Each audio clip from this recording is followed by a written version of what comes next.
Hello and welcome to Minecraft. Today I'm going to talk to you about dynamic builds and how you can improve your builds by incorporating some of the ideas featured in this video. So first off, let's look at what we have to start off with.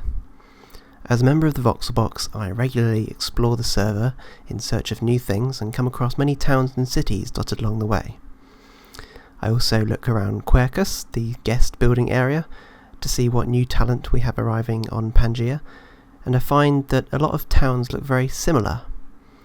I mean, towns tend to stick to the same fashion of putting a big building in the middle, laying plots around it, and then getting people to build in those plots.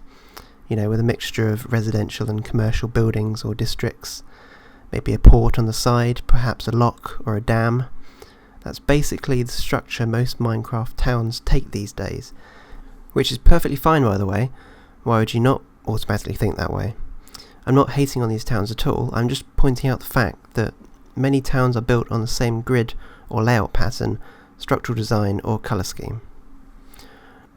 And I've noticed buildings keeping to the typical themes of must be on the ground, have one or two floors, a flat roof, which is also perfectly fine.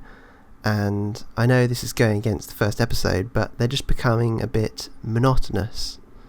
You asked me to review your house, and I already have a good idea of what it will look like. This, in some cases, is a bad thing, so it's better for me to have no clue about what I'm going to see, so the build will put forward the builder's creativity more strongly and overall improve the design. Basically, towns and cities are starting to look the same in my eyes, Notch towns being a perfect example, might I add, and buildings are still sticking to the same formula of real-life scenarios. But that's where dynamic builds come in. Adding something dynamic to your town or building makes it stand out, it makes it pop.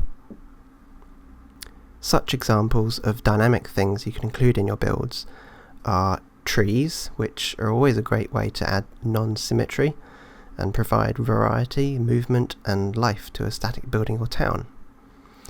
You could add organic structures, which can be counted as builds in their own right in some cases, but can very much be used in conjunction with architectural styles like this flower on top of the rainforest restaurant of the town of Shinsei Seki.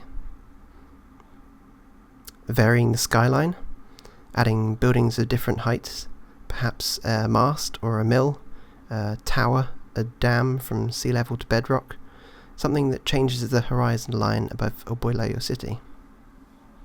Instead of building an airship, build an airship exploding. A train station, build an actual train inside it, smoke, steam and everything. To improve the dynamism of your organic structures, you could build in an unusual pose, like running or jumping if it's a creature perhaps, a dragon about to take off or turning its head in curiosity. This fox, simply with a paw raised and its tail curled, provides some sort of dynamic, rather than a static, symmetrical pose. Organics will be covered in the next how to build video if you're wondering how you are even going to start building such things. In terms of town and city structure and planning, there are various methods that you can apply. Sure, you could start off by building your most grand structure in the centre and proceed to place plots around it. Or you could build it in a dynamic environment on a cliff or a valley, moulding the landscape around you. High-rise bridges crossing vast crevices or deep tunnels lit perfectly by the sun's rays and underground lava flows.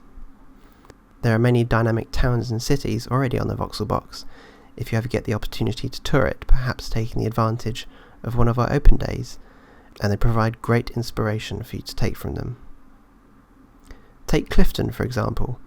Jamaica, the architect, hasn't changed the landscape one bit since discovering these naturally formed mountains, and his city has emerged as an amazing place to explore, full of varying heights, architecture, engineering and Easter eggs. The possibilities are endless.